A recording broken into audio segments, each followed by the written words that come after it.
Hello and welcome to Physical Sciences. My name is Temba Ngube. Today in our session we shall be looking at exploring some of the electrostatics experiment behind the idea of trying to predict what happens when you bring two materials together and separating them with an intention to explore the principle of conservation of charge, as well as why do we say that charge is actually quantized. So as a result of that, we will look at using some demonstrations which is based on conservation of charge. Okay, remember when we say something is conserved, it means that it must remain constant. So this something is actually a physical quantity. It must remain constant. Okay, we shall look into what are the conditions for charge to remain constant. Okay, but this is not exactly far removed from the fact that it deals a lot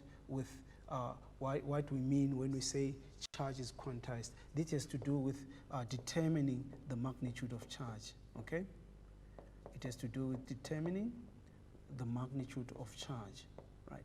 So these are the two main concepts: determining the magnitude, okay, magnitude, which is the size, okay.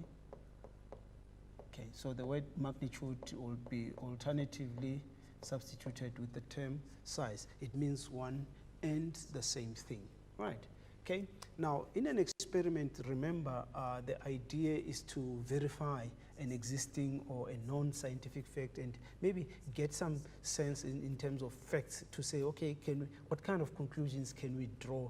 But we shall use this in the form of predictions and do some activities around the transfer of charge between two materials, right? So it says here two oppositely charged polystyrene spheres.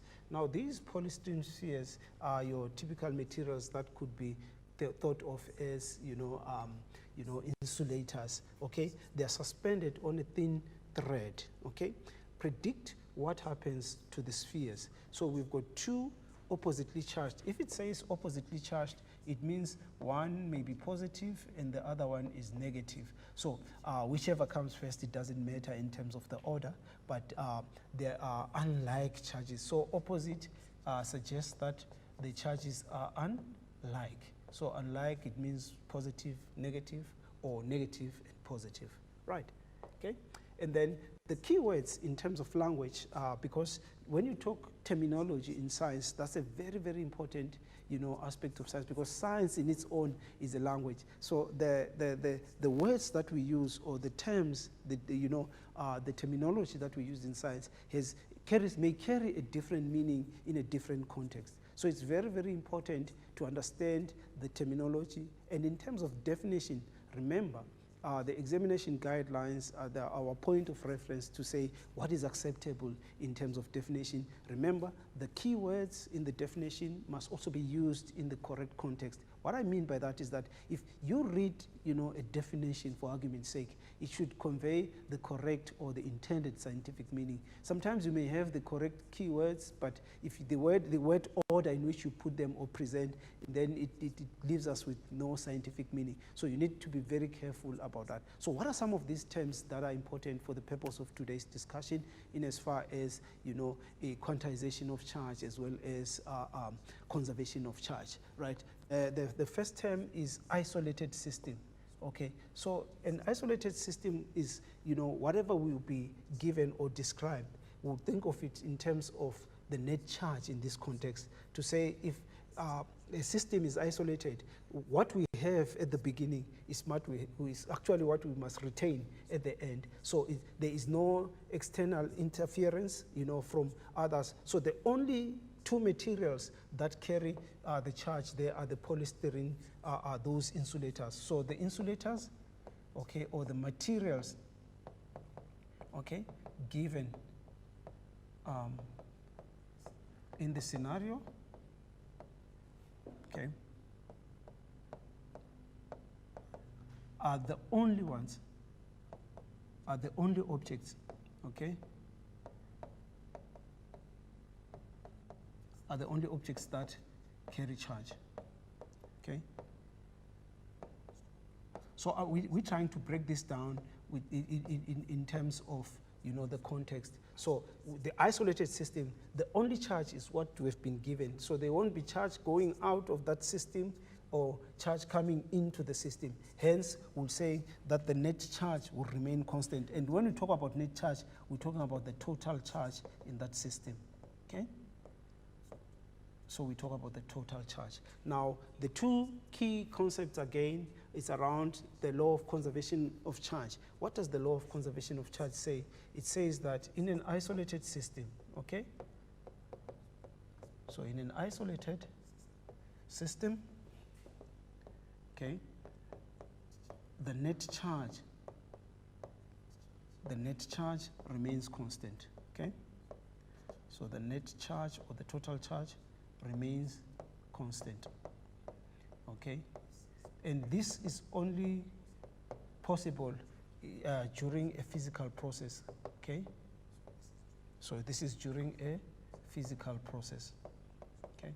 So what do we mean by a physical process? Remember, the prediction that we say is when we say two materials that are charged, they are brought into contact. Them coming together or in contact, that's a physical process. So under what conditions does the total charge remain constant? It should be in a closed system or in an isolated system. So this is the term that describes the condition under which charge can only remain constant. And then when we talk about the principle of quantization of charge, we're talking about the fact that the quantity of charge, you know, that exists in the universe is actually a scalar multiple of the elementary charge, which we summarized in terms of Q is equals to NQE, right? So this is the mathematical representation, but remember, when you define in words. So it says here the every charge in the universe, okay? So this is the principle of quantization of charge.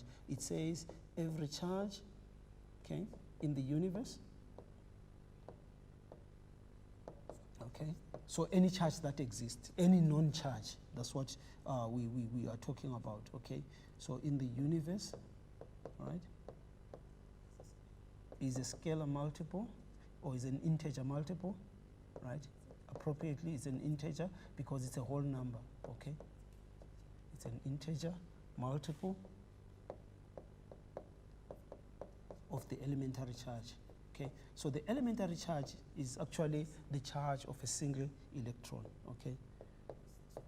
That's what we would refer to as the elementary charge, which is a constant. Now, that value does not change. We are saying that QE is equals to negative 1,6 multiplied by 10 exponent negative 19 coulombs. Remember, once more, this value is a physical constant. It shall be given to you. You need not memorize it. And this minus is about the first minus, this one which goes with negative 1,6. It's actually the nature of the charge, which is negative, while this other one, which goes with the exponent, is for the decimal fraction. So you must be able to distinguish between the two, right? Okay, so the smallest possible charge, as far as quantization of charge, carries that value. We have spoke about that briefly. What does that say to us? It says the corresponding positive charge of the proton, okay? So the proton is positive, okay? It's actually positive 1,6 times 10 exponent negative 19, which brings us to something very, very important in as far as quantization of charge. Now, for a material to have a charge of 1 coulomb as a unit charge, we know that Q is equals to NQE, right? Now, for a material to have a charge of 1 coulomb, so the charge is 1 coulomb, right? How many electrons would have been removed from it? It's equals to number of electrons, that's what we want, okay? So if we remove the electrons, then it means it's going to be positive 1,6 times 10, because that's the charge of a single proton, right? So if the material is positively charged, it has to do with the number of electrons removed. So N is actually equals to 1 divided by 1,6 times 10 negative 19, Okay, so N is equals to, let's go to our calculator. There's some thinking that I want us to get around the principle of quantization of charge, right? Okay, right. So on our calculator, what do we have? We've got, okay, we put the fraction there because that's what it is. 1 divided by 1,6 multiplied by 10 exponent negative 19, right? So that's our value. So for a material to have a charge of 1 coulomb, this is the number of electrons that need to be removed, which is 6,25 times 10 exponent 18, right? Okay, that's 6,25 times 10 exponent 18 electrons, okay? Right. This is what we mean when we say for us to change a neutral material from charge, a net charge of 0 to a unit charge, which is 1 coulomb. This is actually the number of electrons that need to be removed from it, right? So equally so, we can also think in terms of the number of electrons that have to be added, for it to have a charge of 1 coulomb. Would add the same number of electrons, because when you add, the material acquires a negative charge, but when you remove, the material acquires a positive charge, right? Moving along, so we're still looking at quantization. It says here an object that is a charge of -1 coulomb contains this number of electrons in excess. Now this number looks familiar, okay? So to get a charge of 1 coulomb, all right, a -1 coulomb, we are saying we must add a certain number of electrons based on the principle of quantization of charge. So for us to get 1 coulomb, actually we must say 6,25 electrons added, okay? 6,25 times 10 exponent 18 electrons. We multiply this by the elementary charge, -1. Why are we saying negative in this case? It's because we are adding, and the charge that will arise is a negative, as we discussed this earlier in the origin of charge. So that's 1,6 multiplied by 10 exponent negative 19, okay? -19, that's the elementary charge. So Q in this case will obviously work out to -1 coulomb, okay? It will work out to -1 coulomb. So for us to get a charge of -1 coulomb, we actually have to add this number of electrons. So let's understand, the quantization of charge in that way, right? Okay, and then there are different units of measuring charge, but the SI unit is actually the coulomb, okay? So we've got millicoulombs, we also have microcoulombs, nanocoulombs, and picocoulombs. Now, of these that are listed, which are the most common ones, the smallest of them all is a picocoulomb, because we are dividing by 10 exponent 12, okay, which is a very big number. While a millicoulomb, we're actually dividing by 1,000. In other words, to move from millicoulomb to coulombs, what do? We divide by 1,000, okay? So if we divide by 1,000, it's as good as multiplying by 10 exponent -3, which explains that part of our conversion. So we need to carry out these necessary conversions as and when it's necessary, okay? So there are different things that you can, values that you can, or SI units that can be given. Like for argument's sake, this is -4 microcoulombs. This is equal to, okay, -4 multiplied by 10 exponent -6 coulomb, okay, right? And then if we have got positive 15 nano, okay, it says 15 times 10 exponent -9 coulomb, okay? So these are the different units. And then also you'd understand that the micro are, because we are saying that 1 microcoulomb, right, is equals to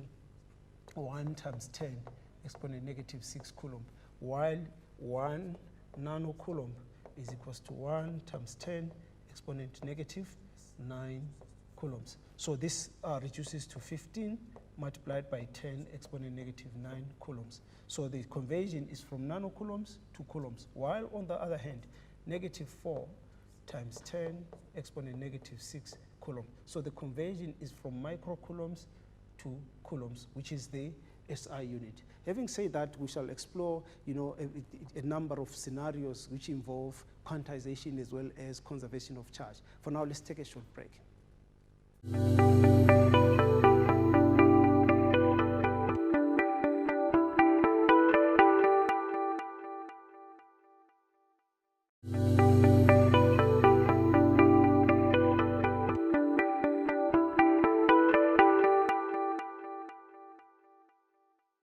Welcome back to our second segment. We're still talking conservation of charge as well as quantization of charge.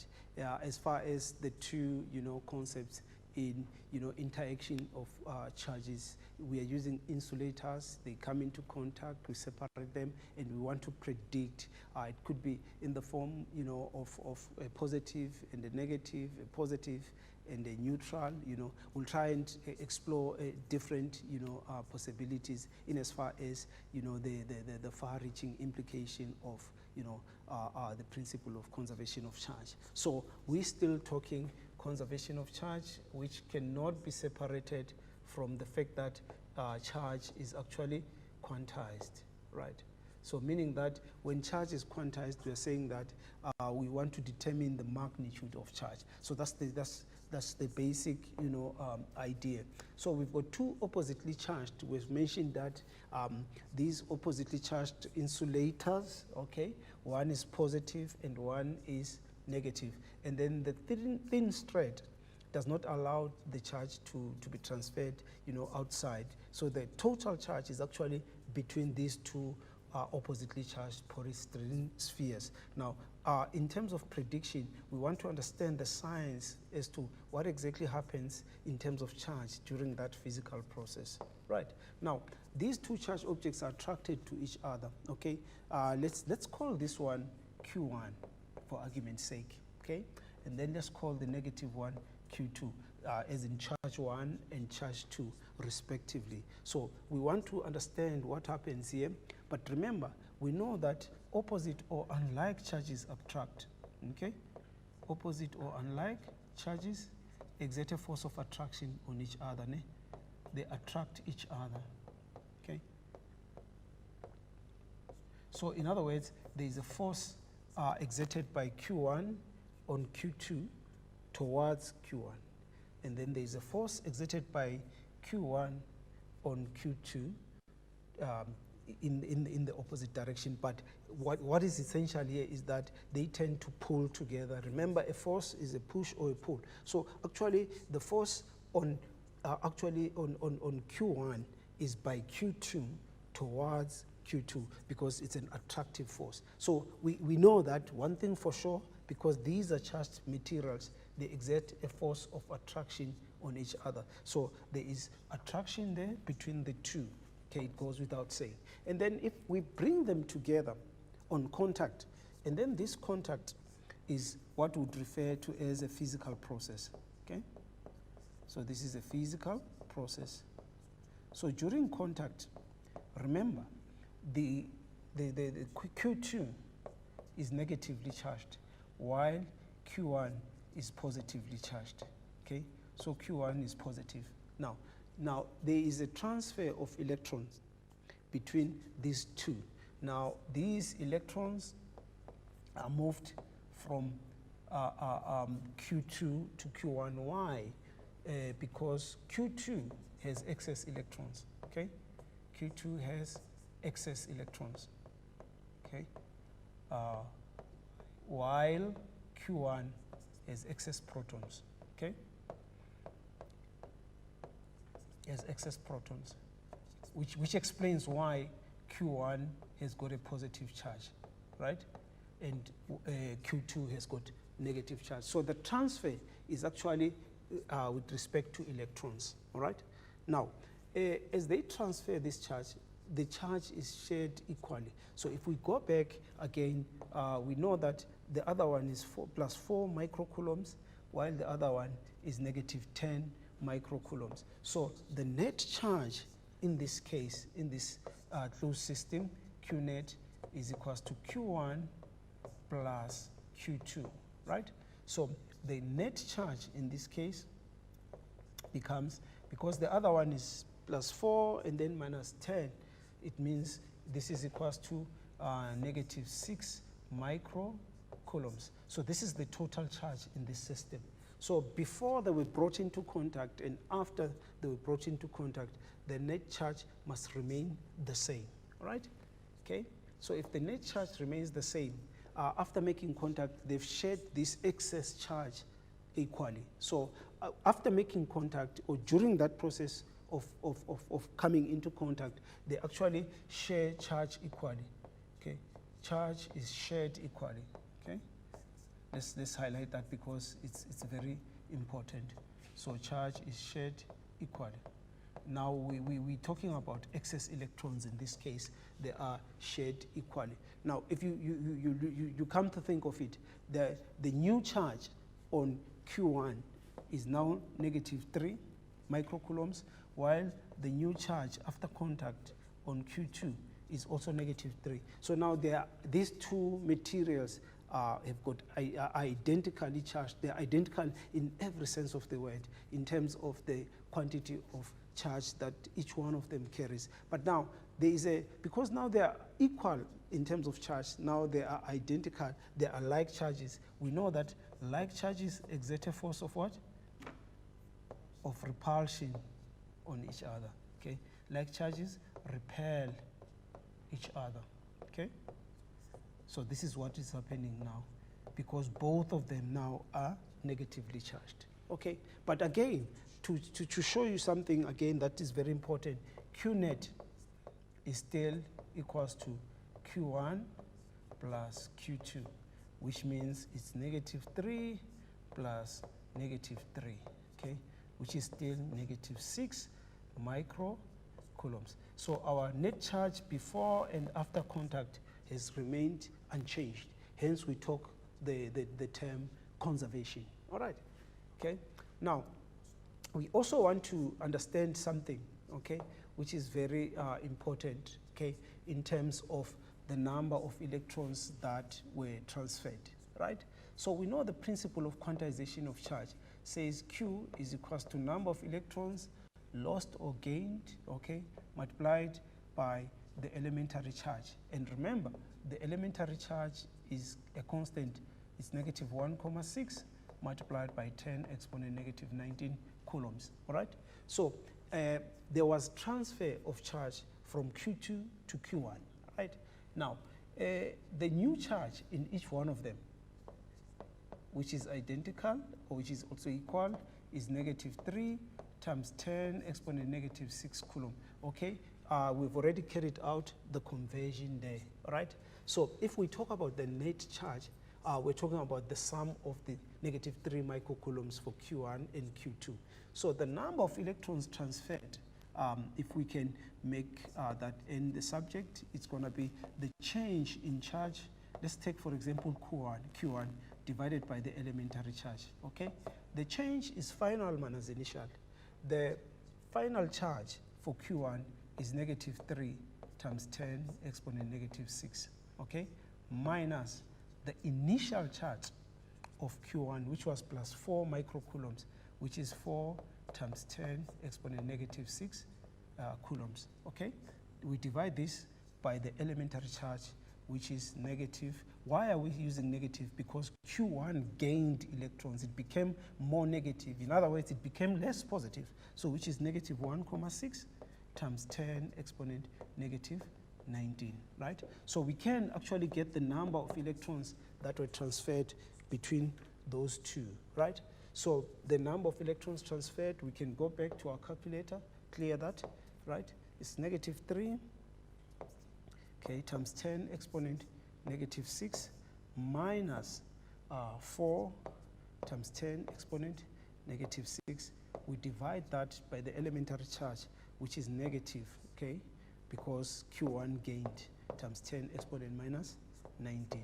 So this will give us an indication of the number of electrons that were actually transferred, 4,375 4,375 times 10 exponent 13. Okay, 4,375 times 10 exponent 13 electrons.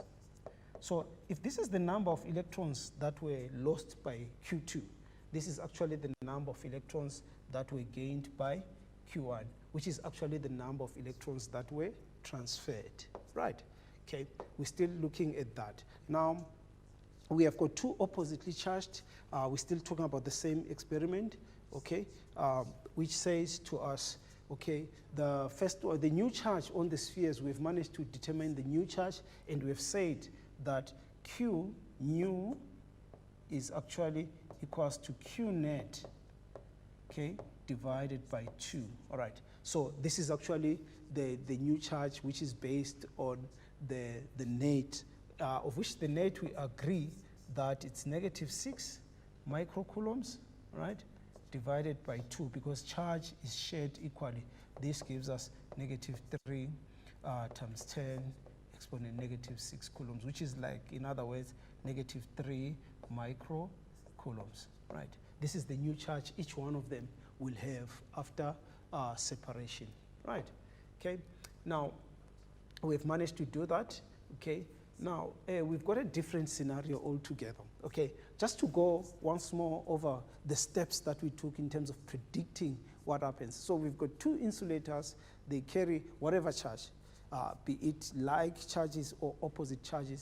If you bring them into contact, the net charge remains the same even before actually bringing them into contact, because that's what the principle of conservation of charge says, that the net charge must remain the same during a physical process. So the physical process involves bringing these two together and separating them. And while these two are in contact, charge will be equally distributed between the two insulators. As a result of that, we get new charge, which is the same for QA and QB, or Q1 and Q2. And then we are able to say whatever the number of electrons that were actually lost by the one that has got excess is equals to the number of electrons gained by that material that has got excess proton, that is more positive, in other words, which is also equal to the number of electrons transferred. That's the main idea around this, right? And also, here we've got a different scenario. Now, these are like, already, let's call this one QA, all right? -6 nanocoulombs. Let's call this one QB, right? Now, already, these two are what you call like charges. Actually, the forces must actually be away from each other. They are repelling each other, okay?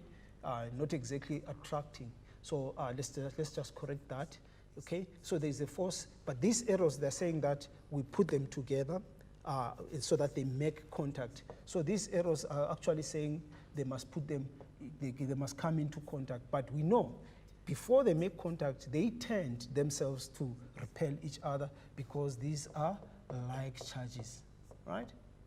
So these are like charges. So the white arrows, they suggest that they are brought into contact, but before they are brought into contact, they're actually pushing each other away, all right? And then after separation, this is what happens, okay? Now, we have got a scenario whereby it's -4, -6 nanocoulombs and -2. So if that's the case, our Q net in this case is actually equal to -8 nanocoulombs, okay? So the new charge on each one of them, Q new is equals to Q net, which is the total, divided by 2. Then this gives us -8 nanocoulombs divided by 2, which gives us the -4 nanocoulombs that we see. So each one of them now carries a charge of -4 nanocoulombs. But still, the force of repulsion still exists, because they are still, in this case, essentially like charges. Okay, we'll take the discussion further after the short break, just to try and interrogate as to how many electrons were lost, which one lost and which one is gaining, and how many electrons were effectively transferred between the two. So we shall take that discussion further after the short break. Let's take a breather for now.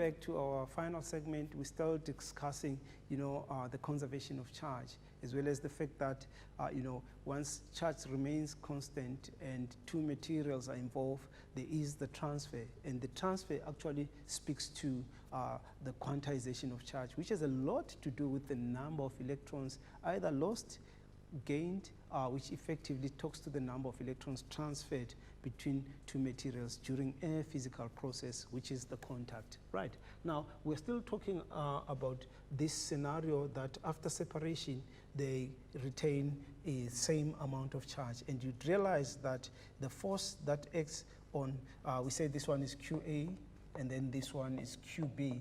The force exerted by QA on QB is away from it. Why is it so? Because these are actually like charges.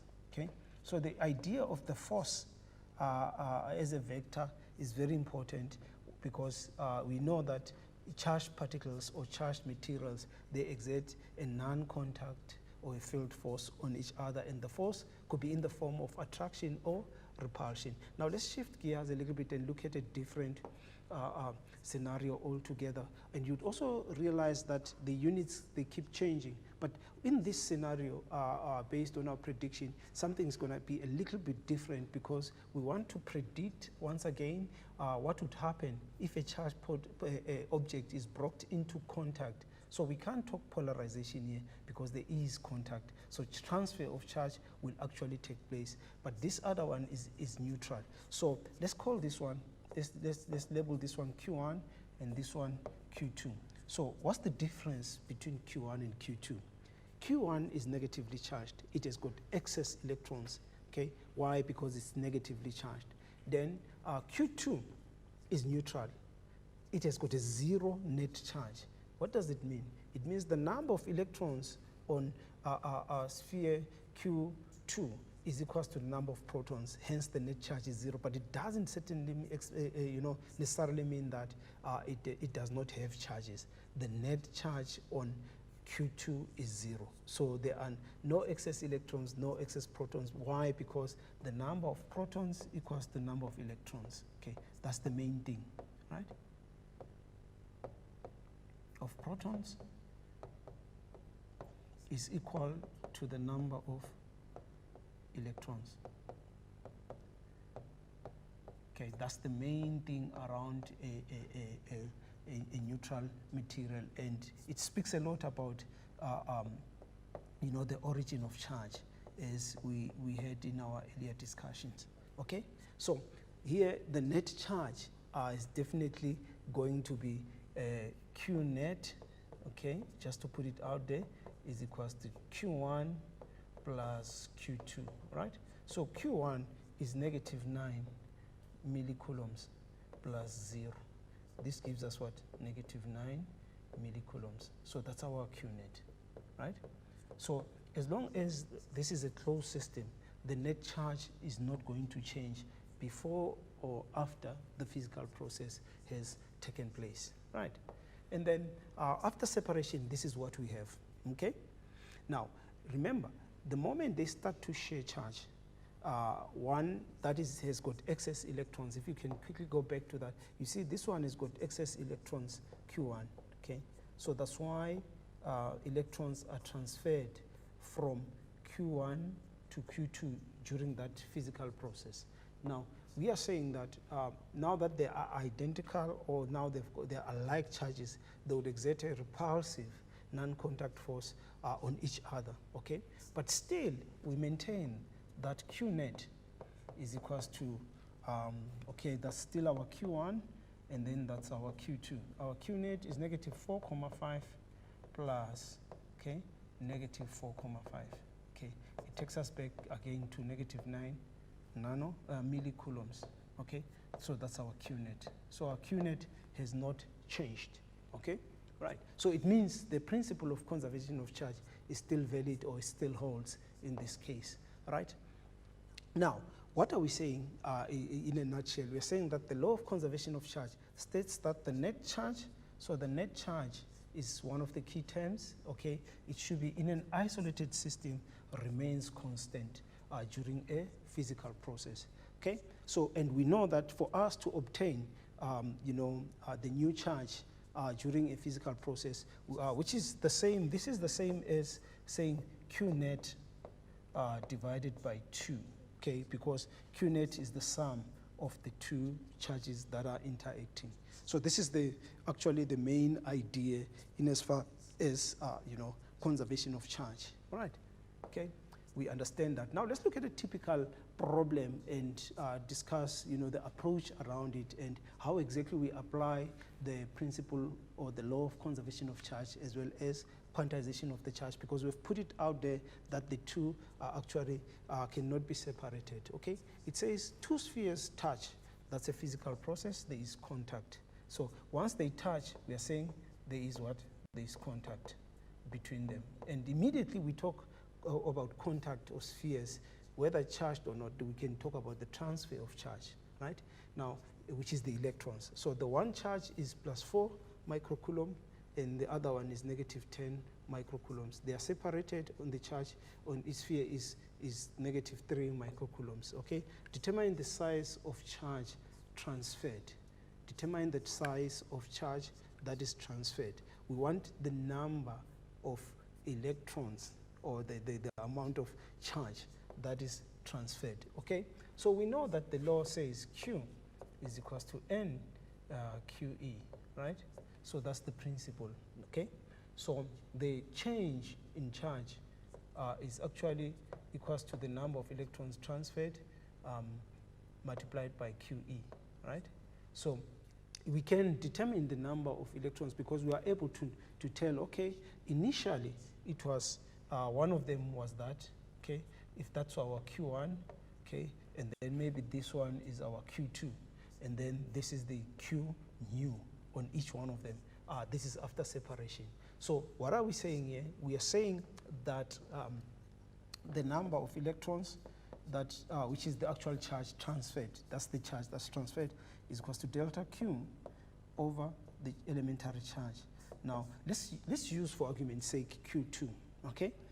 Finally, Q2 is -3, okay, times 10 exponent -6, okay? This is the final, because change is final minus initial, okay? The initial charge was -10, so it's minus -10 times 10 exponent -6, okay?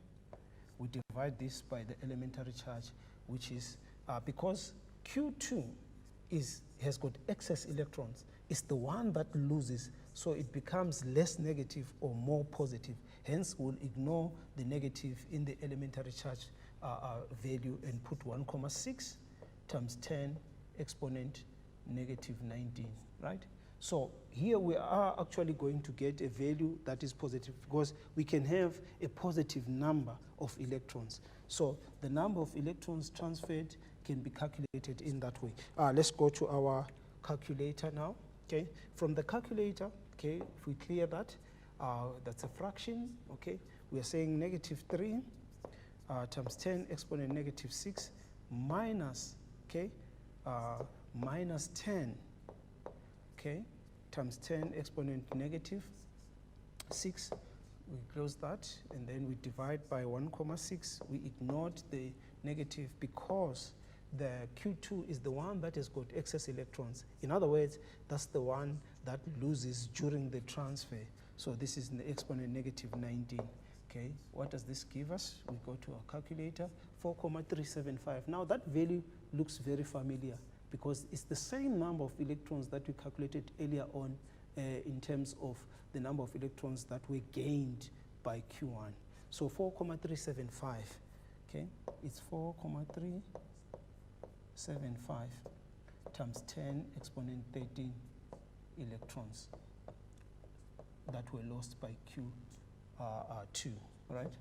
So this is the change of the size of the charge that was transferred between the two, right?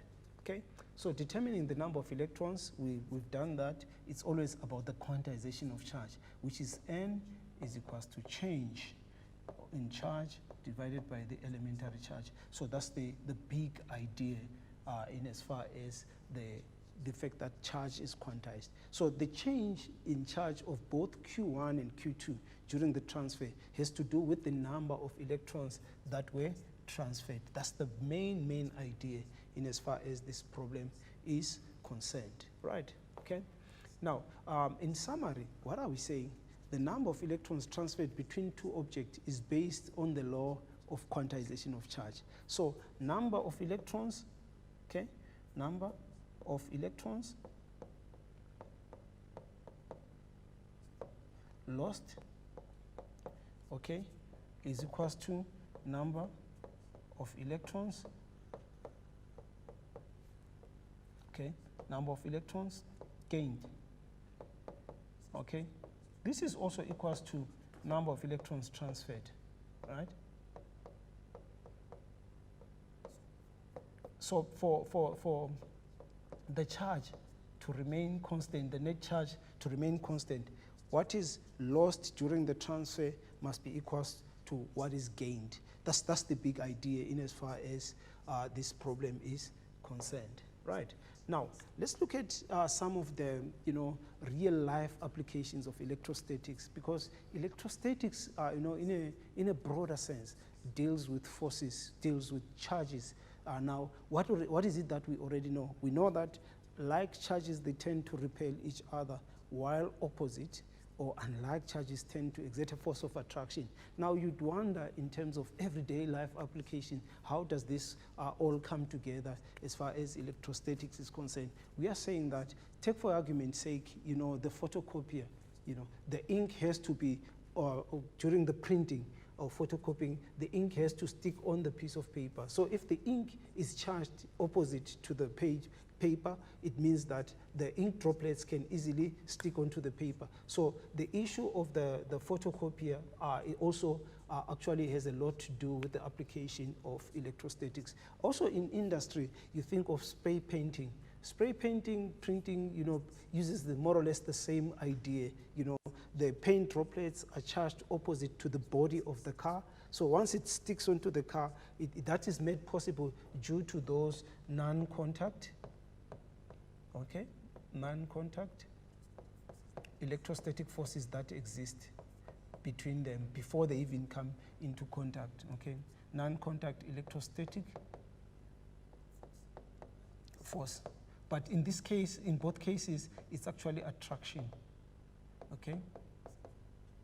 It's actually attraction. So the paint droplets are actually attracted to the body of the car, while again, on the other hand, when you talk about, those processing industries on a large scale manufacturing, industries, you get where you've got smoke coming out of chimneys. So to exclude the smoke, from the plant, they also charge the smoke in a different, in an opposite charge to, the chimney, so that the smoke can actually be taken out of, the plant. So when that happens, we are still applying the same principle that opposite charges actually they attract each other, okay? While like charges, they repel, okay? So opposite charges, they exert a force of attraction. So that's the main idea. Okay, let's go back to our, our big picture to try and bring all these pieces together. Now, our discussion was purely based on, conservation of charge, right? To say that the charge, the net charge, as long as it's a closed system, remains constant. It does not change during a physical process. And what is a physical process? Is this, two materials that are charged, or one is charged, the other one is uncharged, because there's a variation of that coming into contact and being separated, and ultimately each one of them retaining an equal amount of charge. So that conservation of charge again speaks to the quantization of charge. So in simple language, if one perhaps is to talk about the fact that what do we mean when we say charge is quantized? Remember, for a material to be charged, electrons need to be either removed from it for it to get a positive charge, or electrons need to be added to it to get a negative charge. So magnitude of the charge entirely depends on the number of electrons that were actually removed from that material or added.